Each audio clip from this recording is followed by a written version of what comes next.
പാലക്കാട്ടെ CPIM വിമതരുടെ convention വേദിയിൽ പങ്കെടുത്തതിന് പിന്നാലെയാണ് PK ശശിയെ CPIM-ൽ നിന്നും പുറത്താക്കിയത്. CPIM പാലക്കാട് ജില്ലാ കമ്മിറ്റിയിലെ 7 അംഗങ്ങളുടെ പിന്തുണ വിമത കൂട്ടായ്മയ്ക്ക് ഉണ്ടെന്ന് PK ശശി അവകാശപ്പെട്ടു. യോഗത്തിൽ ജില്ലാ സെക്രട്ടറി EN സുരേഷ് ബാബുവിനെതിരെ PK ശശി ആഞ്ഞടിച്ചിരുന്നു.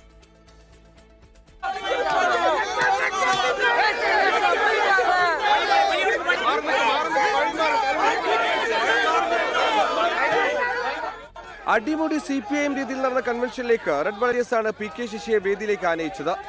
മാർക്സിസ്റ്റ് കൂട്ടായ്മ എന്ന പേരിലായിരുന്നു CPIM വിമതർ കൺവെൻഷൻ സംഘടിപ്പിച്ചത്.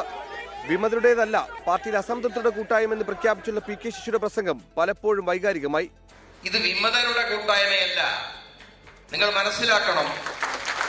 ഇത് ഉശിരി പടയം വെക്കാത്ത ആത്മാഭിമാനവും അന്തസ്സും ഉയർത്തിപ്പിടിക്കുന്ന അനേകായിരങ്ങളുടെ ജീവരക്തം കൊണ്ട് നിറം പകർന്ന ഈ സുരേഷ് ബാബു സ്പിരിറ്റ് കച്ചവടക്കാരനെന്ന് രൂക്ഷ വിമർശനം.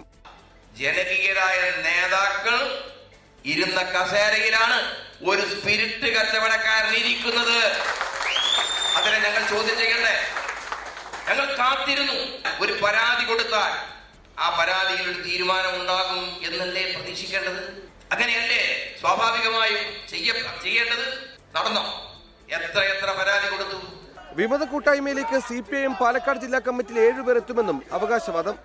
24 പാലക്കാട്. ലോകത്തെവിടെയായാലും ഏത് സമയത്തും 24 വാർത്തകളും ഓഗ്മെന്റഡ് റിയാലിറ്റി പാക്കേജുകളും എക്സ്പ്ലെയിനറുകളും വിശദമായി കാണാൻ ഞങ്ങളുടെ YouTube ചാനൽ നിങ്ങൾക്ക് സബ്സ്ക്രൈബ് ചെയ്യാം.